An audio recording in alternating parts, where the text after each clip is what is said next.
Omega Psi Phi Fraternity Incorporated and the 1911 Project present coverage of Tau Chapter's 49th anniversary celebration.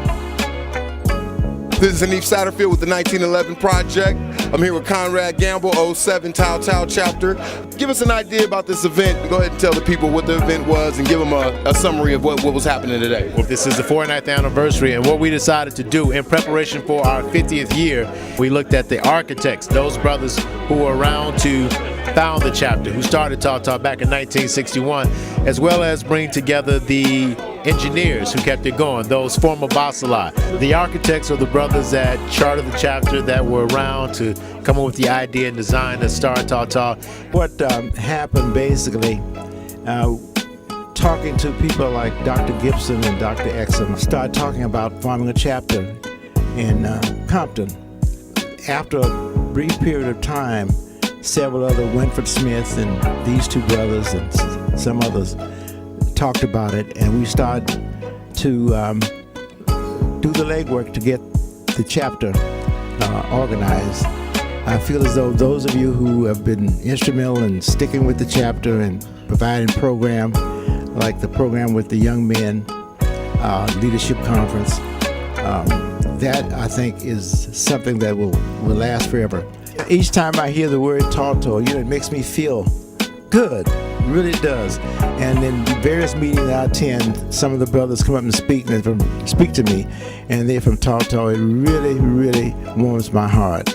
And all I can say is just keep on doing what you're doing. You talked about the architects, the engineers. When you say engineers, I like that term with respect to your chapter. What are you talking about with respect to the engineers? Well, the engineers are those people who, once that bridge has been built, the engineers are the people that make sure that design is stable and that it continues and that it can grow even further. And the engineers were our former Basili.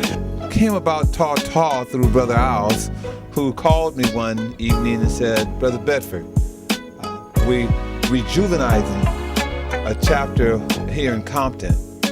And he said, "Why don't you come on out and see what we're going to do and be a part of it?" But at that time, Brother Marco Valerie, was what we called the lone dog that was holding down the fort at Mercury Savings Bank. And I'll never forget, he once said, "Brother Bedford, I come here, I open up the paper, I read it, because I knew one day that you guys were coming. Whatever may seem to be dreary at the time, I know that one day it can all change and that things can happen. And you are the proof of it. You're the proof of it." Brother Owls put us on the map in terms of getting us reinvigorated in terms of the 12th District. I think I kind of stepped it up a little bit under my administration both years. We was the first time in the chapter history, we was chapter of the year. And we got real greedy. And then we turned around and did it again. We went back to back chapter of the year. And I think that was the beginning of, I think we done won this thing 10 times now, I think. 10, 11, 12 times, I don't know. Tau should be leading in my opinion, leading the movement to unite all the graduate chapters in the city of Los Angeles. In terms of what I learned when I was Basili, brothers are willing to serve, like Ricky mentioned. All you gotta do is ask brothers and have some direction as to what you want them to do. I had the pleasure of having a lot of Basilis under me that was willing to serve, and a lot of brothers who just wanted to participate.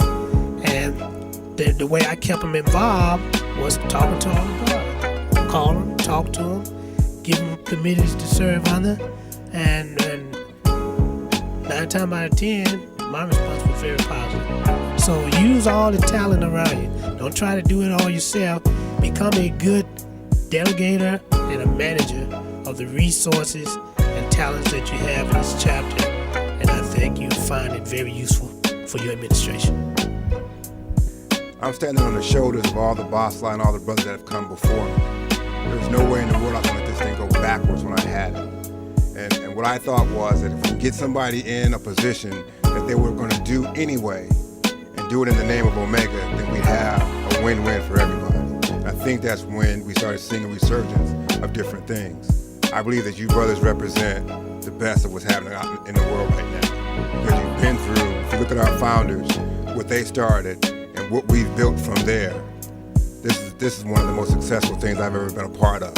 My goal in being bossless was I wanted to make sure that we as Tall Chapter was visible at all organizations. So I find that during that time frame, I was always gone somewhere. That was my goal. I wanted to make sure that if anyone mentioned the chapter, we was there represented. So I think I had a lot of support from the general body. From when I went to events, brothers came with me. I'd call brothers person, I need you to come with me.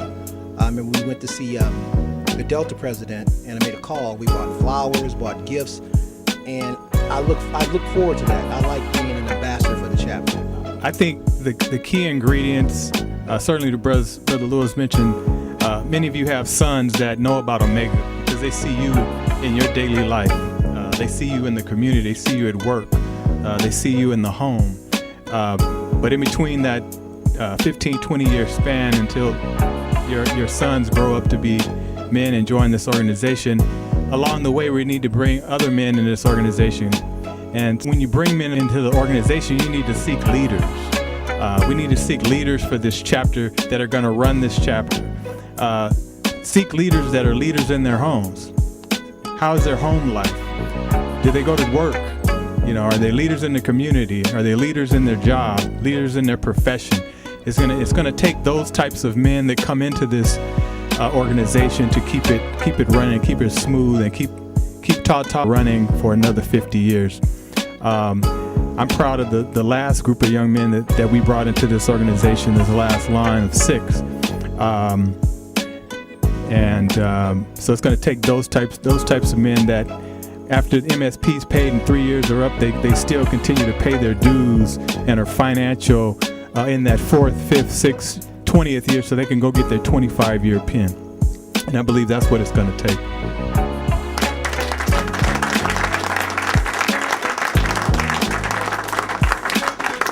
I'd like to thank the Tao chapter. Thank you, thank you for this great event.